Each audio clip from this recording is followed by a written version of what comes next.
ban kerpat si. The newly constructed Chelipara sub-center under Pm-Abhim and located near Ampati was inaugurated by MLA of Mahendraganj, Southwest Garo Hills, Sanjay A. Sangma on Monday.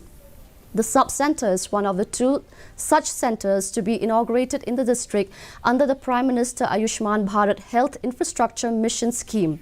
The sub-center was constructed at an estimated cost of Rs 55 lakh by Chelipara VHC, led by its secretary and pastor of the village, A.M. Sangma. Speaking on the occasion as a chief guest, the legislator termed the construction of such new sub-centers as an outcome of the initiative taken by the government both at the centre and the state as well as the department in response to the needs of people and fills the critical gaps in healthcare infrastructure.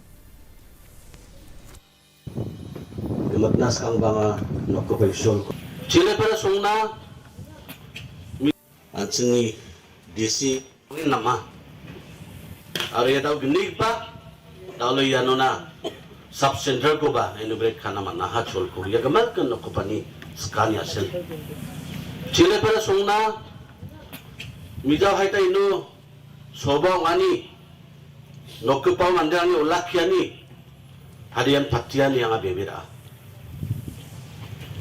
aro dengtang mancanga matela center ni mamong gomon kuma matela ancinga namnam geba cholrangko uninga angan thangba angni area ya dakba sub center aro health and wellness center gi githamko ya bilsin inaugurate khajok. A candlelight